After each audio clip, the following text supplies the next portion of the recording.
Hello बच्चों, चलिए प्रश्न को समझते हैं। प्रश्न है आपके सामने कि निम्न में से अभिक्रिया में प्राप्त अंतिम उत्पाद सी हो सकता है।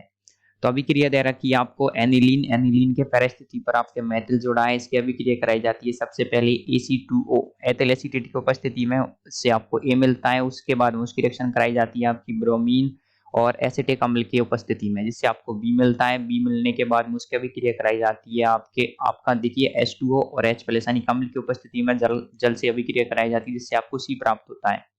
तो आपको बताना है निम्न में से सी कौन सा उत्पाद है। विकल्प ए देखेंगे आप, या बी है, या फिर सी है, या फिर डी है। तो यहाँ पर आपके जो अंतिम उत्पाद है सी, दिए गए चारों विकल्पों में से कौन सा विकल्प है।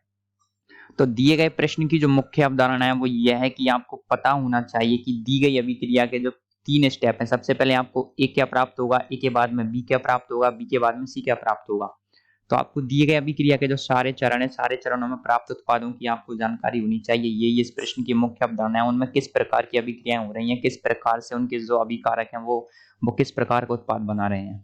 तो आपको क्या है, जितने भी आपके यहाँ पर सारे उत्पाद हैं ए बी एवं सी, उनकी क्या होनी चाहिए, जानकारी होनी चाहिए। तो सबसे पहले आप देखेंगे, सबसे पहले अभिक्रिया में क्या दे रखा है। सबसे पहले अभिक्रिया में ये क्या प्राप्त होगा, आप ये देखेंगे। देखिए, जब आपके जो यहाँ पर अभिक्रिया होगी एथिल एसीटेट के साथ में, आपको प्रश्न में क्या दे रखा है, प्रश्न में दे रखा है आपको AC2O। वो कुछ इस प्रकार का ही रहता है जो यहाँ पर आपको दिया हुआ है। तो ये टूट जाएगा, टूट करके ये बनाएगा यहाँ पर कुछ इस प्रकार का उत्पाद बना लेगा। अब इसकी आगे रिएक्शन कराई जाती है आपके ब्रोमीन और CH3COOH के साथ में। देखिए, जब इसकी रिएक्शन ब्रोमीन और CH3COOH के साथ कराई जाएगी तो आपको यहाँ पर क्या प्राप्त होगा, आप देखेंगे आपको यहाँ पर जो इसकी ऑर्थो स्थिति है, यहाँ पर क्या मिल जाएगा, आपकी ऑर्थो स्थिति पर यहाँ पर जुड़ जाएगा, आपके ब्रोमीन जुड़ जाएगा।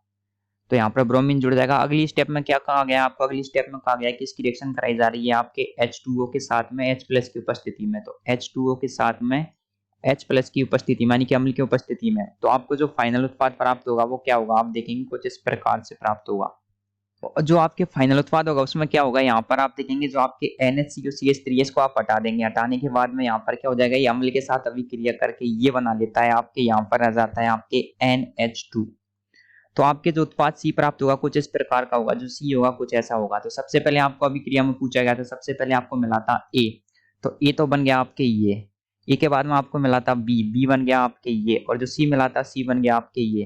तो आपसे पूछा है कि दी गई अभिक्रिया में प्राप्त उत्पाद सी क्या होगा। तो सी में यहाँ पर है आपके एमीन, यहाँ पर है ब्रोमीन, ब्रोमीन के बाद है CH3। तो आप देखेंगे एमीन, ब्रोमीन और CH3 किस में, ये वाला विकल्प डी देखेंगे आप, विकल्प डी, या एमीन यहाँ पर, ब्रोमीन यहाँ पर, CH3।